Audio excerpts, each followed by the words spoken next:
Hello, my marvellous sausages! Now, Season of the Wish is here in only a couple of weeks, November the 28th to be exact. So this is when I turn my attention to getting ready for a new season. Now, it's not as involved as it used to be, but there are a few things that you should really be doing. And it's kind of better to get all the grindy things out of the way, so when the new season kicks in, you can start playing the new stuff without worrying about going to farm for Glimmer or Enhancement Cores or even XP. Now, as Legendary Shards are going to be slowly pushed out of the game, more on that in a minute, Glimmer is going to become an even bigger part of the Destiny 2 resource ecosystem.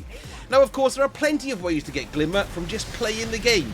And if it's Glimmer you're farming, make sure you put on this. It's the ultimate Glimmer booster on your Ghost. You can find it here in the second one there. Look, here it is. Number 6 there. You get a 65% increase in Glimmer gains. That's well worth sticking on if you're doing that in particular. Now, aside from just earning it in-game, you can actually trade stuff in with Rahul. He's a great source of Glimmer. And there are 4 ways to get 10,000 Glimmer each pop. And you've got to trade in either here the 10 legendary shards, 10 dark fragments, now they're from the Dreaming City.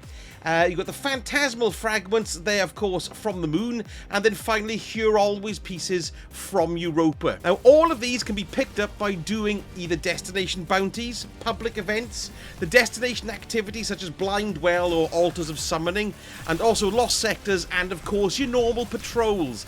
But phantasmal fragments are slightly different, because if you come to the moon to the Elected of Enhancement, you can actually buy them for 10 legendary shards apiece if you want to swap them for your Glimmer. It's also worth checking your inventory, because if you've got any of these here, they're called Rainmakers. You can convert each one of these to 3,000 Glimmerlook by dismantling each of them. I've got a fair few stash of those left there, which is very, very useful. Oh yes, and don't forget, if you've got the Dawning Chia Sparrow, that's this one here, when you use it during the Dawning, which is going to be coming in Season of the Wish, it'll poo out little gifts of Glimmer for you out its back end. Totally useless, but very entertaining. Now let's talk about legendary shards. Now, as you may know, these are being removed from the game when the final shake drops. And if Season of the Wish was a normal length, 3 months or so, I'd be advising you on spending rather than saving these, particularly if you've got a large amount of them stored up. But it's looking like Season 23 could be about 7 months long. They haven't confirmed it yet, but it does seem to be on the cards. And as we know, Legendary Shards were going to be in the game for its duration. Unless, of course, Bungie say they're removing them halfway through the season or something. So what I'm going to be doing is holding on to a few of these, because we need to use them in a daily fashion, don't we? When it comes to buying things from Xur or generally upgrading stuff. Now, if you find yourself running low in the meantime, your first port of call is to go through your vault and see if there's anything in there that you can shard. And you may be surprised at the amount of bump you've probably got stored in there legendary shard wise. Doing the ritual playlists such as the Vanguard, Gambit and Crucible, they'll give you a nice wodge of them as well. And if you shard the weapons you don't want as you go, that's a really handy piece of advice instead of backing them all up. The seasonal activity chests as well, they give you quite a few shardable weapons, so they're definitely worth doing to stock up on.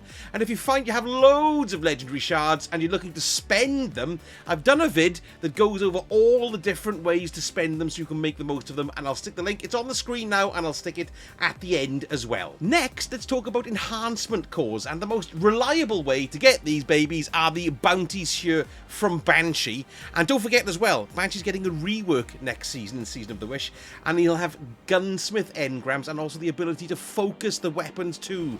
Now, to focus the weapons, it's the same as you would with Zavala, Shax or Drifty Poos. It'll cost you 3, and there'll be gunsmith engrams, and 5,000 Glimmer. Other than bounties, activities are the best way to get enhancement cores, particularly nightfalls and higher level nightfalls as well. Don't forget to keep an eye out for double rewards. This usually happens coming to the end of a season as well, so we should have one of those happening pretty soon. Also, dismantling gear that you've already leveled up and you don't want anymore, dismantling those will give you enhancement cores as well, and even some prisms as well, depending on how much you've actually upgraded it. Legend Lost Sectors, they're pretty good, and of course it depends on your tolerance for them, but here's a little tip for you. You can run them in a fire team of 3, so there's 3 of you. You can just hammer through them really quickly, and then you'll be able to get like the Enhancement Prisms and the Enhancement Core rewards. But remember, if you're running it as a fire team, you can't get the exotic rewards. That's only if you do it solo. Now, Rahul does also offer a daily stipend of enhancement cores.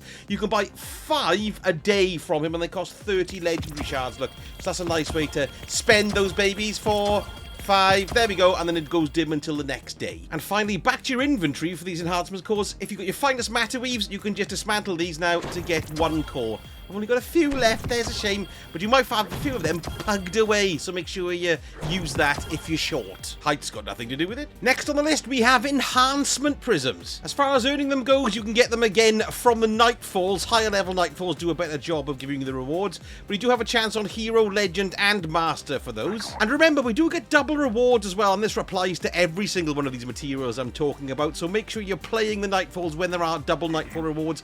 It's a great way to stock up. Once again, with Master Rahul, we do have an option to swap them for 400 legendary shards, and you can get 3 of those per week, and you can also purchase them as well, like for 10 enhancement cores and 10,000 Glimmer. Legend Lost sectors as well, they can drop from there. I've had them drop from there quite a few times. Next, let's have a look at Ascendant Alloys. These are one of the 2 rarest resources. Now, you can trade in legendary shards for these, 400, and you can only do 1 a week. Doing the weekly mission in the Throne World, that will give you an Ascendant Alloy, and also doing the Master version as well of the Wellspring, that'll give you an Ascendant Alloy as well. And finally, for Ascendant Alloys, you'll get one if you get to rank 16 and reset your rank with Banshee. But not only do you get an Ascendant Alloy, you'll get an Ascendant Shard, and these are the final ones we're going to have a quick look at. Now, not only will you get it with Banshee, but you'll get the Ascendant Shards with ranking up with any of the Ritual playlist vendors. You can buy one from Rahul, 10 Enhancement Prisms and 50,000 Glimmer. And as for activities, again, we're looking at Nightfalls, but it's only Master Nightfalls or Grand Master Nightfalls where they'll drop. So these are pretty rare. Okay, so that's everything about resources. Let's do a quick bit about XP,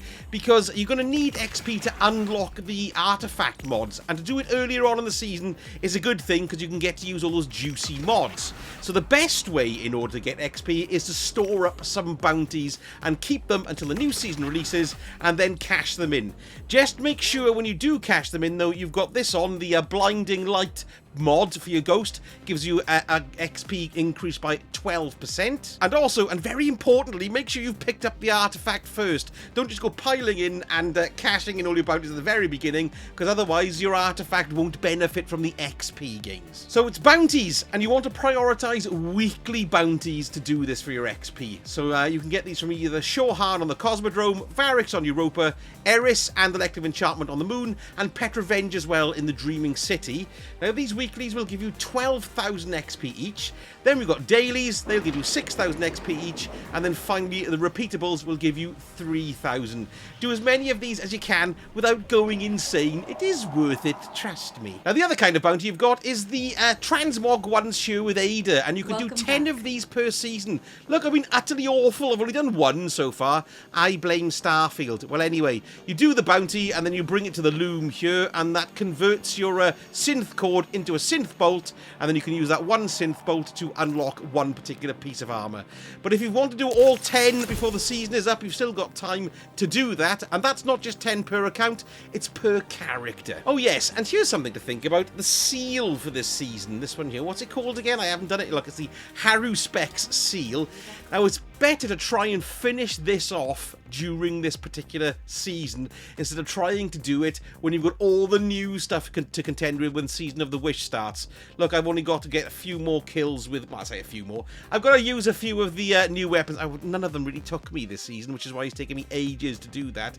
But it's better to try and do it in the current season than if it ticks over to the new one and you just completely forget about it. Now, season pass wise, all you really need to worry about is the season pass from last season, the Season of the Deep. Because what's going to happen is, once this season ticks over to Season of the Wish, the previous season will be Season of the Witch, and the new one will be Season of the Wish. That's going to get confusing with my gob. Well, anyway, you can pick up previous season pass items by going to the Bungie.net website, clicking on Destiny 2 and signing in. And then when you click on your little icon, look, you can see it says Season Progress there. You just click on that, and that'll take you to the season passes. You've got the current season, Season of the Witch, but if you click on previous seasons, you can see here you've got all the items. You don't actually have to click through it, look, because it lists everything you haven't picked up here.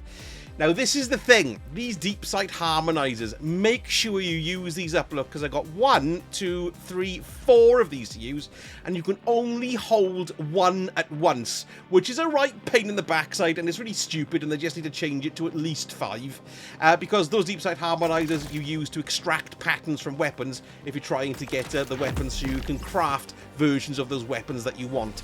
So make sure you pick these up before the season switches over, or you're going to lose them all. Look, 4 of them. Ooh, I've got an Ascendant Alloy there as well. So you're going to have to pick one up, go back into the game, extract the pattern, come back in here, pick another one up, and do that until you've gone through them all. But you should do it because it really will save you all the trouble of finding patterns that drop in-game. So there we go, a few things for you to look out for to get ready for Season of the Wish. I am rather looking forward to it, and I'd just like to see what the new gubbins will be, and I can't wait for Bungie to let us know exactly what's going on with the final shape so we know how long this season will last. And don't forget, we got a new dungeon this season as well, so that should be fun. Now, if you've got any hints and tips or things that I may have missed in the video, please let me know in the comments as well, because everyone reads the comments. We've got generally a very lovely community here, so stick it in the comments and people can have a read there as well. Thank you so much for watching, and I shall speak to you all again very soon. Sausage out.